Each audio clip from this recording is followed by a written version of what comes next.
It's hot as hell. Hello, America. I hope you're doing well. Welcome to my review of 90 Day Fiance Happily. Nope. What am I doing? Welcome to my review of 90 Day Fiance The Other Way, season 1, episode. I don't know. Honestly, I don't know. I've been reviewing so many shows on every single day that I don't really know. Okay. We see Submit and Jimmy. Jeez. We see Submit and Jimmy. They are Jim. That's the third time I'd have said Jimmy. We see Submit and Jenny. They are going shopping because she only has American clothes. While they were driving to the place, Jenny was really, taken aback by how fast paced the traffic is and how, on the move and on the go everybody is. Apparently somebody gave them like a look of like, what y'all doing together? And Submit says that people are going to look at them like that. They may think that he's the tour guide, but then, they're going to be holding hands and they're going to be like really, not affectionate, but affectionate toward one another. So people are going to know that they're together. Jenny says that she is very concerned that his family may see him there, but she doesn't know what his family would do when they see him. Like if she is, his family just gonna drag him out and like throw him in a van and then drive off and she never see him again. I mean, they might just, it's gonna sound mean, but they might just put a bullet in your brain and just leave it at that, okay? To be quite honest. So they get into the clothing store. He wants her to try something more traditional. She doesn't want to try anything traditional. Like super traditional. He wants her to try, I can't remember what it's called, a sari, but that's like what the older Indian women wear. And she says she doesn't want to be seen as an auntie. And she's an American woman and she doesn't like to be told what to wear. Well, now I'm going to have to throw a flag because you do know that you're in India, right? You are renouncing your American citizenship. You are renouncing your right to wear some booty shorts and a crop top. You're renouncing your right to do all of that, okay? You're in India. So in India, you're going to be dressed like all the rest of the Indian women so you can fit more in to the Indian culture because you are gonna be living here for the rest of your life, right? But yeah, this is where they have a little bit of tension because she doesn't want to be told what to wear and he thinks that she should be a more traditional woman and he got her standing up there like that and she like, I don't really like all of this. That's the whole end of their story, okay? That was literally all of it. I am very hot. But I didn't say anything about myself in the beginning. So my new series will be out July 1st. My podcast will be out tomorrow.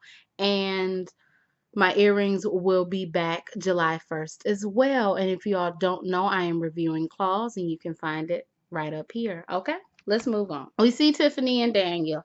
I think her name is Tiffany. They didn't say her name anymore, so it might be Tiffany. It might be something else. They've landed in South Africa. He can't be at the airport because he's in rehab, or as Tiffany said, the wellness center. Girl, he in rehab. Okay? So the mother is picking them up. The mother is very excited to meet Daniel and to see Tiffany.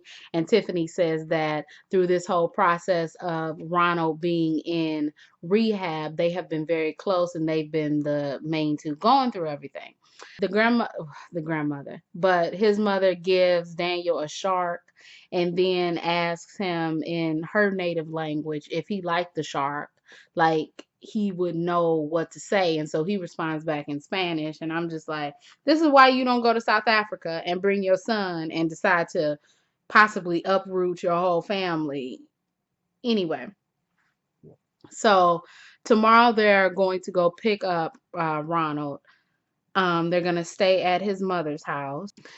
Tiffany is very worried if she can start her life here, and she has 90 days to see if he is, in fact, a changed man and if she is ready to give up her American life for this South African dreamy man, okay? She then said that it's very important that he doesn't mess up because he can hurt me and I'll forgive him. But if he hurts Daniel, it's over. Okay. I mean, yes, I understand your admiration towards your son and your protection of your son, and we understand that. But can you at least give yourself the same energy? So today is the day that he gets out of rehab. First time that Daniel and Ronald are going to meet. So Tiffany is very curious to see if the chemistry translates into real life instead of over the phone. So they hug each other, he's really happy to see them. I don't even think the mother hugged him at all. The mother says that she does see a change in her son. Daniel is very happy. He's playing with the chickens. The rehabilitation coach comes over to talk to them and they all sit down. And he says that, this is just the beginning of his journey. He's been here for 6 months. He's made progress. But now, since you're here and like the wedding is about to happen and all of the goals that he had been working toward are about to be achieved, now this can turn into another addiction, a porn addiction, an alcohol addiction. This man could just be all over the place, and Tiffany needs to be his support system. And Tiffany says that hearing this information scares her and it makes her feels like she can't let her guard down. And I just don't understand. I don't understand how you want to be with a gambling addict who at any moment could pick up the bottle and never put it down, or who could go on a porn site and never get off. Or, well, he would get off, but you know what I mean. But that's the end of their story. Moving on. Cory and Evelyn are Skyping. He says that he sold his car, he quit his job, and now he's very ready. He tells her that he told his parents, but obviously his parents were sad. And he says that I hope, when I go down there that this really works out. She said, well, no, he said, so if I go down there, this will work out, right? She said, well, yeah, I hope that it will. He says, that's not good enough for me. Okay. You saying you hope. I need a definitive, yes, it will work out. And she's like, I mean, that's all that I can give you is a hope. I mean, you know, people don't always stay together, so the best we can do is try and then see where it goes from there. This makes Cory unsettled and worried because he does want to propose to her when he gets down there. And the last time that he went down there and he had a ring in his bag, she found the ring and she was very angry because she didn't want to get married. So he is very nervous that that situation will happen again. Okay. So it's the next day. He's getting ready. He's all packed. He's going to the airport. His family, is like, we hope that you can get dual citizenship. We hope that you'll be back soon. We hope that we're able to come to the wedding. They get to the airport. They all say their hugs. They all, say their goodbyes. The mother says that the saddest part about this is that she doesn't know when the next time she'll see her son. So he gets on the plane. He's on the plane. He's been on the plane for like close to 2 days or whatever. He's on the plane. He gets off the plane. He says he's really, really, really excited to see Evelyn. He's really excited to, kiss her and love her and hug her and just be there with her. So he gets off the plane. He's looking, he's smiling. Then he not smiling so much. Then he pick up his phone and he call her. And he's like, hey, are you upstairs? Because I'm downstairs, but I'm here. She's like, oh no, big homie, I'm in embargo. So she hasn't even left her own city. She said, I'm sorry, but you can get on the bus. He's like, I don't want to get on the bus. It's unsafe. Basically, Paul. Okay. I'm not going to sit up here and say everything that he said. Just think about Paul and think that's what he said. Okay. I thought that it was going to be a joke. You know how like they said, oh, how Andre couldn't find his father and how Jenny was waiting on Submit and all of this, and how it's like, oh, but then after a while she like waiting behind the fence and she like, hey, I'm here.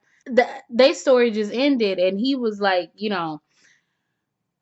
really sad, and this really made him question if going to Ecuador was the right decision to make. He doesn't want to get stabbed on the bus. Okay. I know that I said that I wouldn't say, but just think about everything that Paul has said. Him and Paul would actually be very good friends. All I'm saying is if I spent 2 days on a plane, then I got to get on a bus.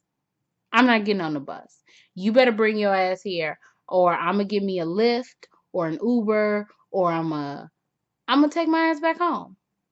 But what I'm trying to figure out is why are you sending your money down there, saying that you want to, buy property and you've bought a cocktail bar and you've done all of this, and y'all don't even have a solid commitment.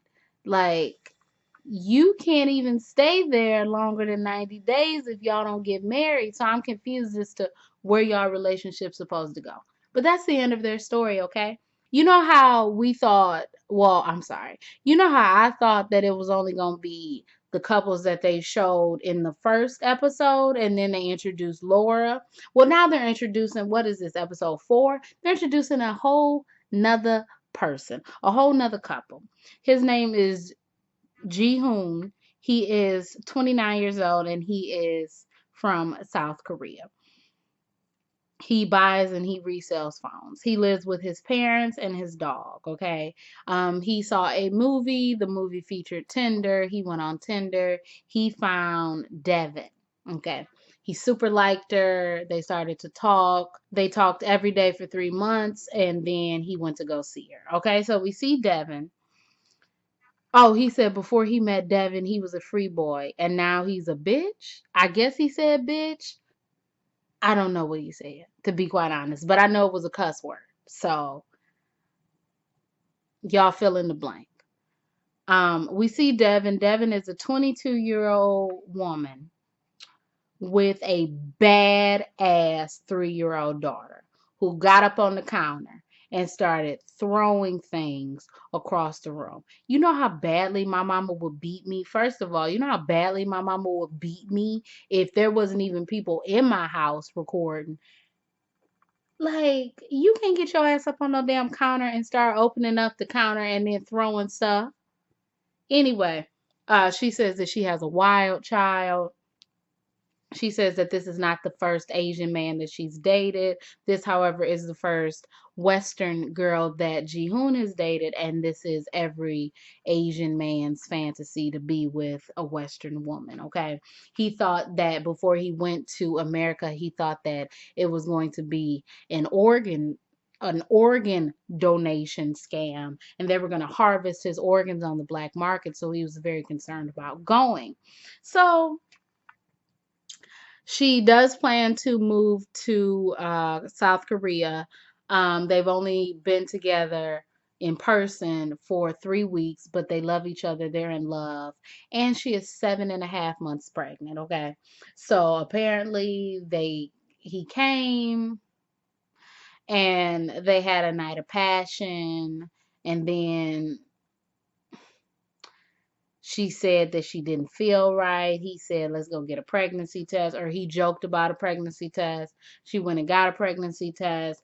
Then he made her take another one in front of him while she peed in front of him. Then it came back. Then after 6 positive pregnancy tests, they are having a baby. After they found out they were having a baby, she went to South Korea to meet his parents because this is not the South Korean way, okay? So his parents, she said that his parents, they weren't able to really sit down and talk. They weren't really able to have a connection, and she left without their approval because if she doesn't get their approval, they're not going to get married. His parents said that, or his mother more specifically, said that she thought that, seeing her daughter-in-law, that she would be nice and cheerful and happy, but she didn't seem that way. Oh, y'all, one of my my eyebrow on this side is short, so don't worry about that. But she didn't seem that way, and so it was kind of weird, and she couldn't even ask her anything because they don't speak the same language. The father said that she seemed tired, and he said something else, but all I can remember is tired. Okay, so she is going to go to South Korea to get the parents' blessing, or she hopes to have the parents' blessing when she goes to South Korea after the baby is born, at when the baby is like 7.5 weeks. But they are coming to America. They're going to Las Vegas. They're coming to America for a week so she can possibly get their blessing and possibly be able to start her family with Jihoon before the baby gets there, because everything is riding on this approval from the parents, because if he doesn't get the approval from the parents, he's not going to ask for her hand in marriage. Also, the parents said when they found out she was pregnant, the father said he didn't know that she could get pregnant that fast. Well, sex happens fast. And also the mother said that she had a mental breakdown. So they're really dealing with this as well as they can. But yeah, that's the end. The last thing we see, she's driving up to not to Utah. She lives in Utah. She's driving up to Las Vegas so she can get there a day before, and she hopes that they don't see her child as a wild child. Well, your child isn't a wild child. Your child is a bad child. If you whooped her one good time before y'all left, she wouldn't do nothing. But anyway, that was 18 minutes, y'all. I did that. Okay, I did that. Anyway, if you all like this review, you can like, comment, and subscribe. You can follow me on Instagram, Twitter. Everything you need to know about me will be in the bottom bar below. My name is Brielle. I make beats. I sing songs. If you like what you see, come on along. Bye.